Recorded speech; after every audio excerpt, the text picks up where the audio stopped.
I don't know what happens.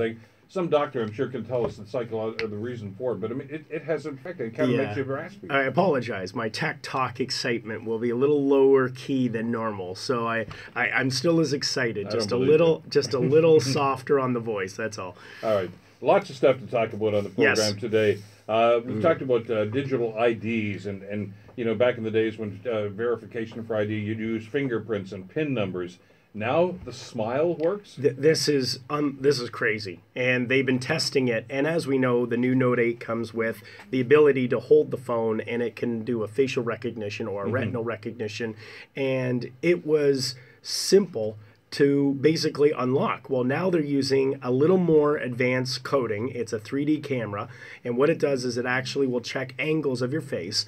And if you want to, they're testing it at KFC right now. This is pretty crazy. You can now make your payment by standing at the kiosk in front of the camera, and it will recognize your face, match it to your bank account, and you'll be able to easily make a payment for your KFC bucket of chicken. Just by smiling. Yeah, just by smiling. Yes, correct. Yeah, you'll be able to use facial recognition for payment purposes. This is bizarre. Well, it doesn't surprise me. I mean, really, when you think about it, you've got so many capabilities to identify who we are. We're giving a lot of our information to a lot of resources at the moment. So the facial recognition side, I mean, there's software that can literally track. Oh, I get that, yeah. And we've talked about that, how they're using it right now in the streets to identify if you're going to create a crime. So it would only make sense that you should be able to pay for your meal by simply smiling at the camera when you're ready to proceed. So, and it's pretty cool the way they do it. So they'll confirm the order. Do you wish to confirm? Yes. Are you ready to pay? Yes. You push the buttons as you go. And then at the last moment, it will say, please smile for payment. And you smile into the camera, and it will say, match your face with your bank account and process the order. This is going to change everything. I mean, for instance, bank robbers, for instance. I mean, when they used to try to go to an ATM and rob somebody, they'd say, "Give me your PIN number." Now they're just going to say, "Smile."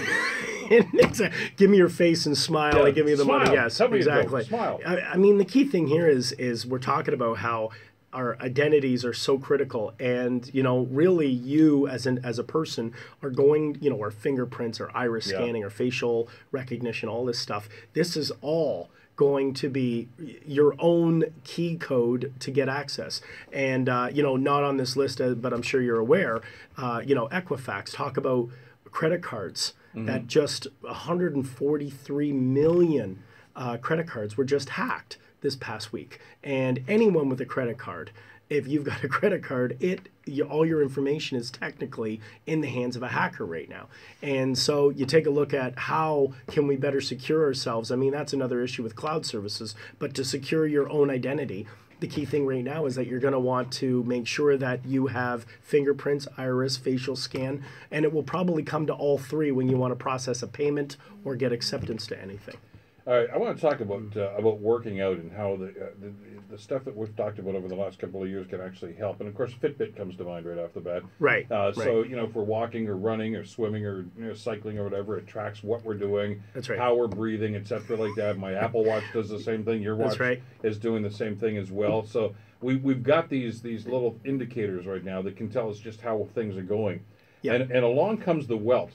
Yes. Which is way too intrusive as far as I'm concerned. If you get the chance and you want to Google it and take a look at it, or visit my website at fpm3.com, go to Tech Talk, because there's a video on what the Welt is. The Welt is a belt and a waist belt, and it's a smart belt.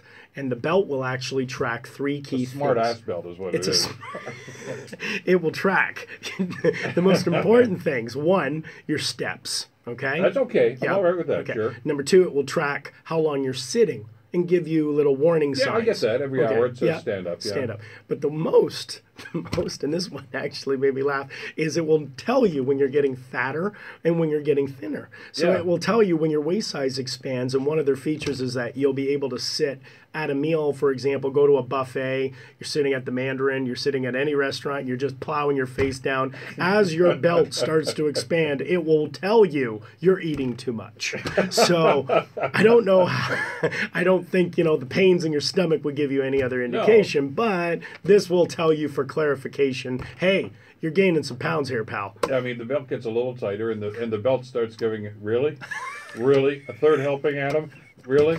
Yeah, you've been sitting and eating that plate for the last 15 minutes. How about you get up and walk around? So, yeah, so if you're looking for something to kind of give you validation of what your waist size is and tells you how long you've been sitting, it's called the Welt. Yeah, yeah. And that's just... Do you remember that old joke about the guy that gets in trouble in his marriage because he gives his wife a scale for a person? Well, this is the same thing. Tells you if you're putting on weight. Yeah, really? yeah, that's probably, and there is one. It's mainly for men, but there is a female option. So there's, if you're looking for that, one thing that you could wear. Do I look fat in this belt? Do I look fat in this belt? No, don't ask me. Check your phone. And the belt says yes, you do. Well, your belt starts talking back. Exactly. All right, listen, we've talked about hackers, and it's a serious thing, obviously, but and how this is happening, especially at a corporate level. That's right. Where they're basically holding, they say, hey, we've hacked into your files at a hospital, for instance, and we have all the patient files, or a bank account, or you just mentioned about credit cards. Yep. And that's bad enough, and it's an ongoing battle. Now they're going after utilities? Yes, yeah. And not only are they going after, they have gone after. So part of the problem is that right now, as of 2014, there are 2 or 3 actually, the United States, Turkey, and Switzerland have all had energy hacks where they have had many threats with obviously hostage situations to be able to make payments. Now, because these are private, governed by by the government, the situation is that this is going to become a major problem in the future. And the reason why I wanted to bring this up is none of this so far has been in Canada. We haven't had, or no one's announcing at this point that there's been any attacking of any of our Hamilton Hydro or whatever the new name of them are. However, this is something of concern, and a big concern. And what's not being disclosed is how they are addressing the attacks. So one is, speculation is that they've actually been paying them to basically release codes, and this is being done with emails, with Trojan code that goes in and can literally shut the whole grid down. So this is something that I would employ our government to really hopefully have security in check. Otherwise, we thought our hydro rates were going up before. Just wait till a hacker demands millions of dollars. Well, and not to this specifically, but I mean, the government response this week, I thought was a little weak-kneed. I mean, they basically said that they're going to introduce legislation that they're going to fine corporations that don't report getting hacked. But the other side of that coin is one of the reasons why the corporations don't talk about it because it kills confidence. I mean, if I'm an investor and I say the company I just invested in is getting hacked on a consistent basis, I'm pulling my money out. Well, so I mean, there's a damned if you do, damned if you don't situation. It's a balanced situation, and I think what do you constitute as hacked? Because having one email, call it hacked, does not resolute. So I know the same thing you're referring to is you'd have to report but they don't define what is hacked. They're defining it in a this is where the government's laws versus reality come into interpretation. So if someone's email or someone's phone, for argumentative sake, it being a corporate vehicle or a corporate machine gets hacked, then is that going to constitute now that the whole company has to be or has to register that it's been attacked? So I have to. It's really a conundrum. I mean, do you really want to again announce the fact that these companies need to regulate and define every time they've been infiltrated? This could be a danger on both sides, the stock market and the confidence side of things, just in the regular consumers. When information like Equifax has been infiltrated, there's a certain time point which, yes, you should be letting the consumers know. And I think that's part of the reason the regulations have now been somewhat instituted, is that the delay between when we knew it happened to how big it was and what the ramifications are is too long. And to your point, you say that it hasn't happened in Canada. We don't know that it hasn't happened. That's right, yeah. Because a lot of this stuff goes unreported. That's right, yeah. I mean, I've worked with many companies where I've helped them in a case where they got infiltrated or their web server has been hacked and there's a big warning sign on their website. And, we go in, we resolve it, take care of it. And but that would have been a situation that had to been reported. And it wasn't, because it just wasn't one of those situations that required it. It was just, let's get it fixed. Let's make it safe for people. So keep that in mind with your websites and your own computers at home. You mentioned about the new iPhone. I think it was last week we were talking about that. And you talked about the price, which I think amazed a lot of people. Yeah. And you figure, there go those Apple guys again. But before you start pointing fingers, it's not just them, is it? You know what? This is interesting. The reason the iPhone is going to be so expensive. About $1,200, you were saying. $1,200. Yeah, I'm guessing. No one's announced what it is, but it's going to be, I'm assuming, between $900 to $1,200.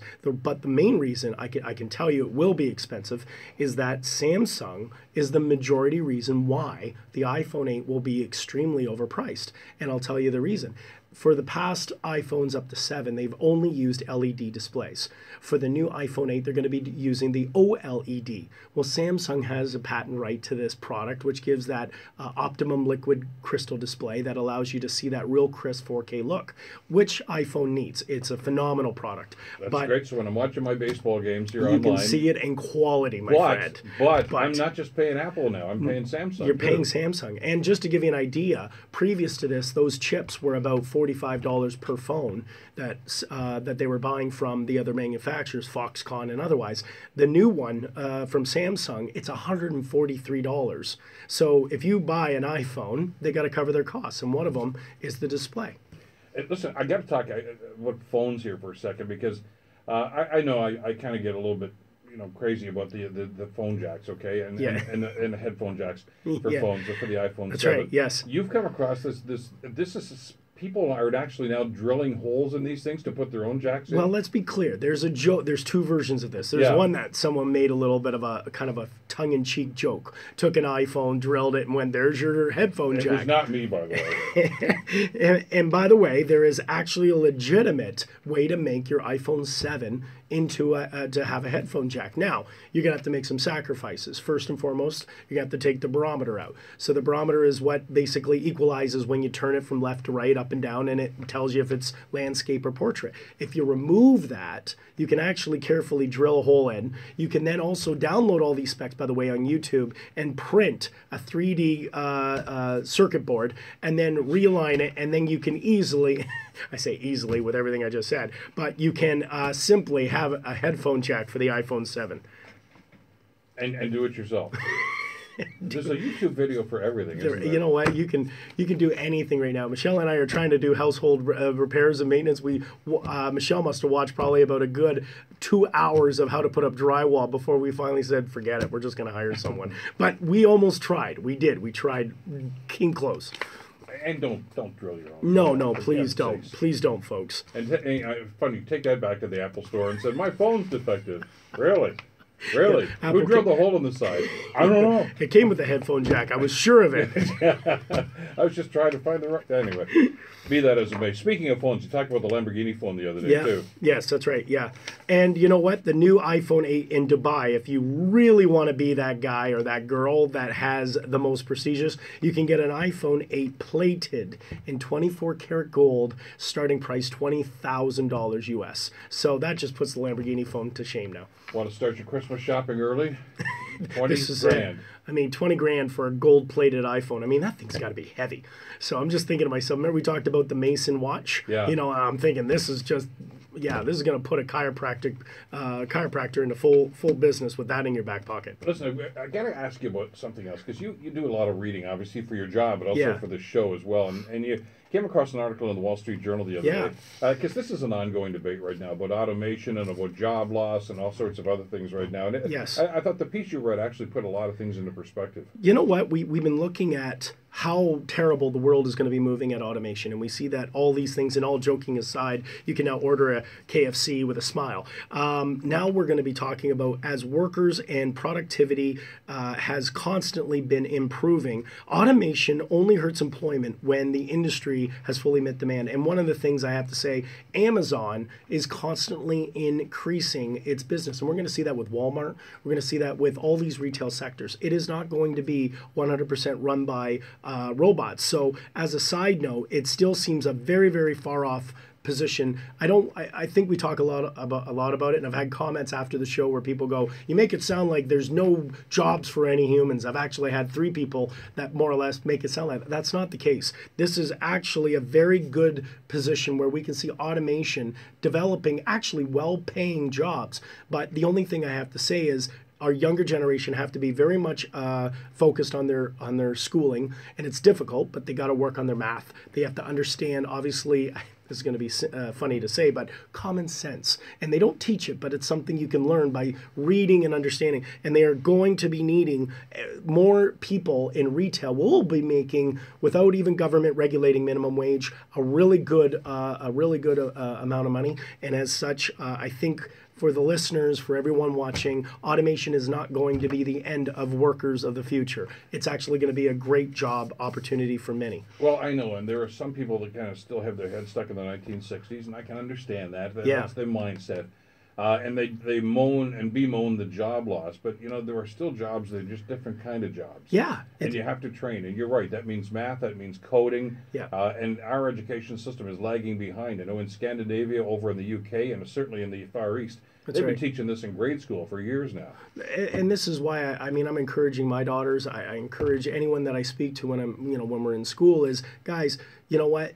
This is going to involve a little more intelligence. It's still going to be manual labor, but there's going to be a little more intelligence when it comes to actually in retail being more involved. And as an example, Amazon's going to be coming to this country, Canada, very soon, and there will be more outlets. There will be positions where you will have to manage a lot of these facilities when it comes to packing, shipping, managing returns, and otherwise. So for all people's awareness, automation technology is not going to end the entire workforce.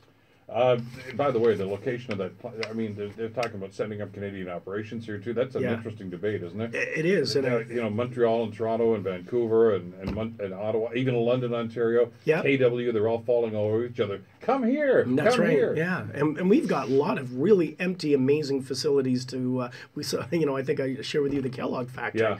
I mean, what an amazing facility. And there's so many of them out there. So it's really a debate of who's going to offer the best in enticement, I think, for the companies. And they're going to be looking for really not only just what the government offers municipalities, they're going to be looking for what kind of talent, work, skill sets are out there. And I'm telling you, it's not a matter of a mindless job anymore. All these jobs require a lot of intelligence to make it work. Adam Oldfield, we do this every Friday at 11:35. Tech Talk brought to you by our good friends at Hamilton Limousine. Grab a lozenge and we'll see you in a couple of days, okay? I'll be there next Friday with a full voice, my friend. There you go. Back after this on CHML. 900 CHML. We're always looking for additional ways to bring you more of